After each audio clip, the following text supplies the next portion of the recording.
Hello, Professor. This is Vishwanath Verma Indukuri, and I'm here to give my presentation on the research presentation paper, the intelligent scheduling of Hubble Space Telescope observations. So, introduction. So, because demand for research-grade telescopes far outnumbers supply, the scientific community places a premium on efficient use of astronomical observations. So, following is a brief of overview of the HST scheduling problem, followed by a discussion of the theoretical and conceptual foundation of spike suitability functions and the constraint satisfaction problem. So this publication describes the spike system, a broad scheduling framework developed by the Space Telescope uh, Science Institute for NASA's Hubble Space Telescope, which is the HST. So the Spike scheduler was developed for a Hubble Space Telescope, but it was designed for general generality and flexibility, and it it has since been used for a variety of astronomical and non-astronomical scheduling challenges. So space-based facilities have a special need for effective scheduling due to their high cost, limited number, and unique scientific potential. So the HST scheduling. So the HST scheduling problem is one of the most significant and difficult scheduling issues that is dealt with on a regular basis. So each year, around 10,000 to 30,000 observations are planned, each subject to a variety of operational and scientific constraints. So the HST, which was launched in April 1990, has brought critical new capabilities for astronomical research due to its unrivaled combination of wavelength, converged and angular resolution. So the HST will be serviced by a space shuttle in late 1993 to correct the minus figure and replace the main camera with second generation equipment. So the telescope's optical quality will be restored as a result of the modifications. So the proposers define a variety of exposure constraints in order to communicate scientific goals, such as precedence, minimum and maximum time separations, ordering, interruptibility, and repetition. So constraint timescale for HST. So many of the restrictions occur on a regular basis with varying times and phases. So as a result, there are often multiple opportunities to make a specific observation throughout the year. And one of the primary goals of the HST scheduling is to make the best decision among these possibilities for as many observations as possible. So this diagrams depicts the range of constraints timescales of for HST. So because of the interaction of so many constraints on different timescales, it's difficult to identify a single dominant scheduling component. So the representation and combination of constraints and preferences. So constraints provide the scheduler with two types of information. The first is the activities that may or may not be scheduled under certain conditions. And the second is preference constraints, which provide desired but not required quality judgment on scheduling conditions. So as the for the first one, it allows at least 2 months between initial and subsequent observations on the same target. And it never schedule an observation when the sun is within 50 degrees of the target. And rolling the spacecraft more than 30 degrees from its normal orientation is not permitted. And it reduces the scattered light from the Earth's bright limb, increasing the likelihood of acquiring guide stars and placing an observation as close to nominal role as possible. So the combination preferences suitability function. So the suitability function provide a straightforward yet effective framework for capturing strict and preference metric time scheduling constraints. So proper suitability functions represent all of the traditional binary uh, temporal interval relations, as well as a large class of significantly more broad temporal couplings. So suitability functions such as the RIT, which is known as the constraint occurrences for binary interval constraints, can describe and propagate disjunctions. However, they can also accommodate high order constraints and even preferences. So the coming to the consistency methods, uh, the arcs consistency values are removed from variable domains to meet binary constraints. So consistency of nodes, uh, when a decision is based on unary constraints, domain values that cannot be a part of any solutions are excluded from consideration. So our formulations, appropriate functions explicitly capture this as per the authors. So path consistency refers to the ability to infer additional constraints from those that have been explicitly specified. Coming to the computational aspects, so the basic constraint representation mechanism imposes no arbitrary constraints on the timescale or appropriateness value that can be represented in this manner. So aside from that, using the PCFs has a number of other advantages. So all of the common operations used to manipulate suitability functions such as manipulation and maximum, uh, close them down. Rather than the size of the scheduling interval, the cost of storing and combining PCFs is proportional to the number of uh, distinct intervals. So the authors have managed basic discretions of time in Spike for two reasons. The first, it introduces an artificial temporal granularity into the problems. And the second thing is many essential constraints result in suitability functions with long periods of constant value, which would be represented inefficiently by a large number of identical values at many discrete time points. So the HST scheduling as a constraint satisfaction problem.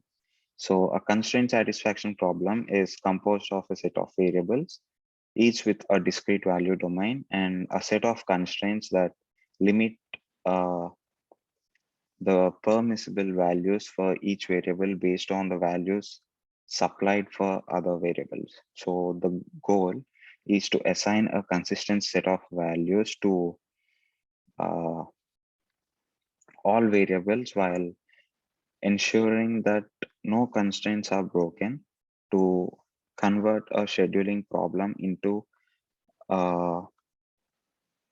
CSP. We assign a variable to each planned activity and divide the scheduling time range for each activity into intervals corresponding to the domain and its corresponding variable. So next, coming to the Spike CSP toolkit.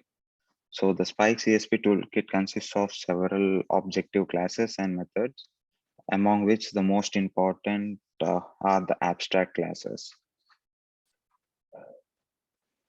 So the CSP donates the collection of variables, constraints, and other elements required to represent a specific type of constraint satisfaction problem. So the CSP toolbox has a number of essential capabilities, which include the inconsistent assignments, locked and ignored variables, removal and restoration of domain values, the constraint weights, the constraint catching, the assignment history and snapshots, and the capacity constraints. So next comes the time sampling. So as a result, it is necessary to consider how to how the representation of time works. So in general, the sample interval must be shorter than the period for significant changes in scheduling constraints. So if this criterion is met, the next step is to select a sample technique that specifies how to deal with stringent constraints that prevent the scheduling of an activity for part of, but not all of a given interval. So next comes the scheduling search and spike. Uh, so spike approaches schedule construction as a restricted optimization issue and employs multi-state stochastic repair, heuristic repair-based scheduling search technique. So the steps in this technique are as follows. So the first one is the trial assignment, the second is the repair, and third is the deconflict. So establishing a trial assignment of activities to times based on the heuristics outlined further down. In such a timetable, there will almost always be violations of time or other constraints, as well as resource capacity overloads. So as coming to repair, it employs heuristic repair strategies to attempt to eliminate constraint violations until a predetermined amount of effort is expended or no conflicts remain. And coming to the last, the deconflict, it resolves conflicts by eliminating the activities that violate constraints or loosening constraints until a feasible timetable is maintained. So next comes the trial assignment heuristics. So selecting a good trial assignment is critical for repair-based approaches, and we the authors conduct an extensive trials on various combinations of variables and value selection heuristics to determine the most potent combinations. So several heuristics have been identified based on this premise. One of the most successful assignment done is the more constrained activities first, using the number of minimum conflict times as a metric of degree of constraint. So the next comes is the repair heuristics. So the authors found that using a max conflicts activity selection heuristics, which selects repair activities with the most conflict on their current allotted time, can result in even more important environment improvement. So both hill climbing and backtracking repair process have been investigated, but hill climbing has proven to be the most cost efficient of the challenges attempted so far. So typically one of a few repair steps are permitted, such as whether the number of activities to plan is usually 2 but can range between 1 and 5. So this makes it easier to deal with the situations. So conflict count information, that is the number of constraint violations on scheduled activities or prospective schedule times, is used extensively by the spike repair heuristics. One such repair heuristics is minimum conflict time selection, in which activities are shifted to periods when the number of conflicts are reduced. So next comes is the spike and HST sign scheduling. So the pre-processing flow of HST scheduling. So the proposals are submitted via the internet and reviewed with the help of proposal database. So the transformation mechanism converts an astronomer's observation plan into a list of tasks that can be completed. So spike handles long-term scheduling, after which it sends 1 week portions to SPSS for short-term scheduling and instrument command request creation. So the main output product, the science mission specifications, the SMS we call, is a precise time tagged command list for the HSTs on onboard computers. So next is the proposal preparation.